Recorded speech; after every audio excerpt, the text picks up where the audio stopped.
Good morning बच्चों, हमारे CIC class YouTube channel में आपका बहुत स्वागत है। आज हम आपके लिए क्या आए हैं, प्रत्यावर्ती धारा चैप्टर से चौक कुंडली। अब देखो, चौक कुंडली का जो क्वेश्चन है वो इस प्रकार आता है।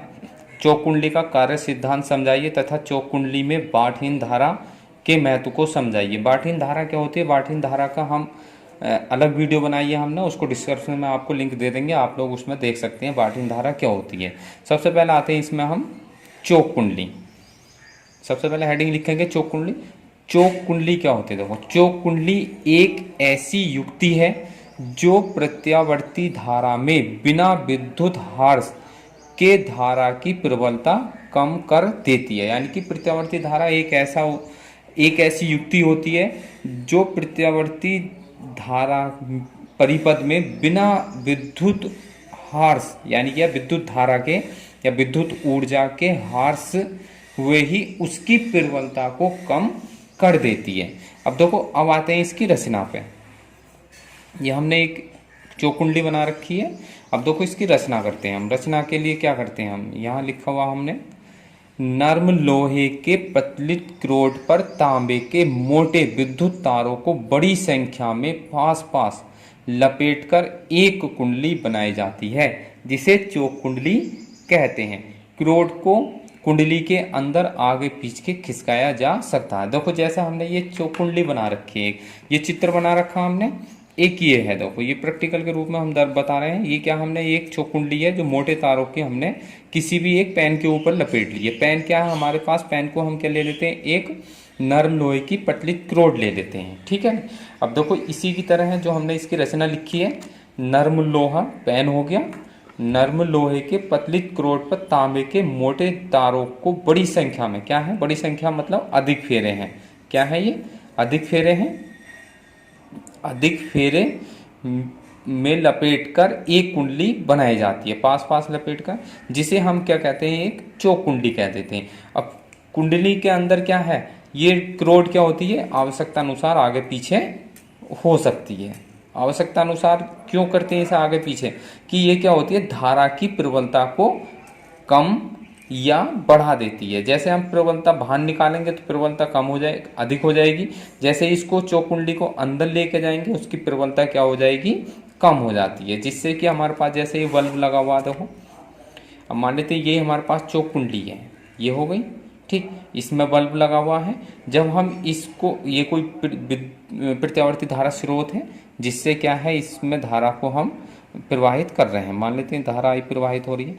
अब जैसे ही हमारे पास ये भार होगी तो बल्ब क्या होगा, तेज जलेगा। अब जैसे ही हम इस चौक कुंडली क्रोड को अंदर लेके जाएंगे, वैसे ही क्या होगा, ये बल्ब पहले के मुकाबले स्लो हो जाएगा, यानी कि धारा की प्रबलता क्या होगी, कम हो जाएगी। इसी को हम क्या कहते हैं, चौक कुंडली कहते हैं। ठीक। अब चौक कुंडली की रचना हो गया। अब आते हैं हम कार्य सिद्धांत पे। देखो, कार्य सिद्धांत क्या होता है? देखो, चौक कुंडली क्या होती है, चौक कुंडली को क्या होते हैं, अधिक फेरे होने के कारण और लोह क्रोड पर लपेटने के कारण इसका प्रेरत्व क्या होता है, बहुत अधिक हो जाता है। और तार मोटा होने के कारण इसका प्रतिरोध बहुत ही कम या शून्य हो जाता है। क्या होता है, बहुत कम या शून्य हो जाता है।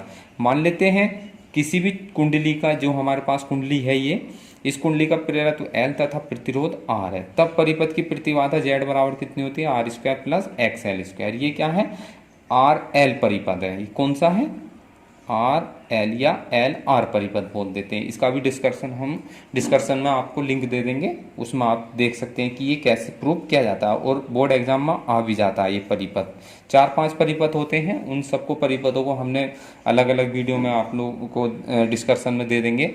और एक्सएल क्या होता है, एक्सएल होता है प्रेरण प्रतिघात। एक्सएल बराबर होता है ओमेगा एल। अगर ओमेगा एल रख सकते हैं, जेड बराबर कितना हो जाएगा, R² प्लस ओमेगा एल का वर्ग।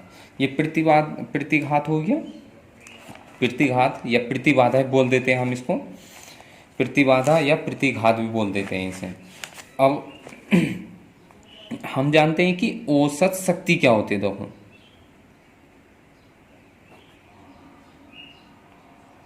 औसत शक्ति के लिए हमने सूत्र प्रूव करा है, उसका भी डिस्कशन में आपको लिंक दे देंगे, उसमें देख सकते हैं। ये होता है BRMS गुणा IRMS गुणा cos फाई। कोस फाई क्या होता है, ये शक्ति गुणांक होता है, ठीक है नहीं, शक्ति गुणांक। अब देखो शक्ति गुणांक क्या होता है, कोस फाई बराबर शक्ति गुणांक होता है आर बटा जेड, ठीक है। और जेड का मान कितना हमारे पास ये है, इसको लिख सकते हैं, कितना है जेड का मान, R square plus omega L का। देखो हमने अभी बताया था आप लोगों को कि आर क्या होता है, प्रतिरोध शून्य होता है। क्या होता है इसमें, क्योंकि मोटे तार होने के कारण इसका प्रतिरोध लगभग क्या होता है, शून्य। जब शून्य हो जाएगा तो ये कोस फाई कितना आ जाएगा हमारे पास, ये 0/जेड, यानी कि कितना आ जाएगा, कोस फाई का मान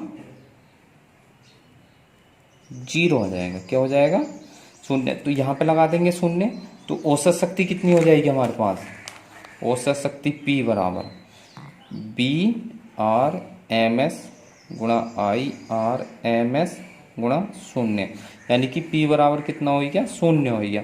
तो इससे हमें क्या पता चल रहा है, यानी कि जो इस चौक कुंडली में जब हम धारा प्रवाहित कर रहे हैं तो औसत शक्ति कितना आ रही है हमारे पास, शून्य आ रही है। यानी कि इसका मतलब इस चौक कुंडली में धारा प्रवाहित करने पर कोई भी शक्ति क्षय नहीं हो रही है या कोई भी धारा व्यय नहीं हो रही। यही क्या होता है, चौक कुंडली का कार्य सिद्धांत होता है। क्या होता है, यही चौक कुंडली का कार्य सिद्धांत होता है।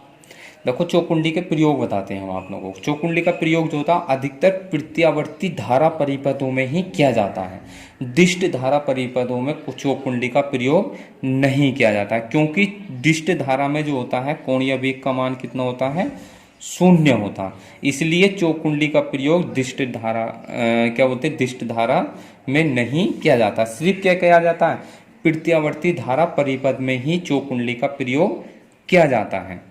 और अधिकतर हमने देखा होगा जो घरों में जो हमारे पास मरकरी ट्यूब लाइट होती है, जिसको हम क्या बोलते हैं, CFL बोलते हैं। CFL में अधिकतर चौक कुंडली का ही प्रयोग किया जाता है धारा के नियंत्रण को करने के लिए। अधिकतर सबसे ज़्यादा प्रयोग जो होता है इसका, जो हमारे पास घरों में CFL होती हैं उसमें चौक कुंडली का प्रयोग किया जाता है धारा को नियंत्रित करने के लिए।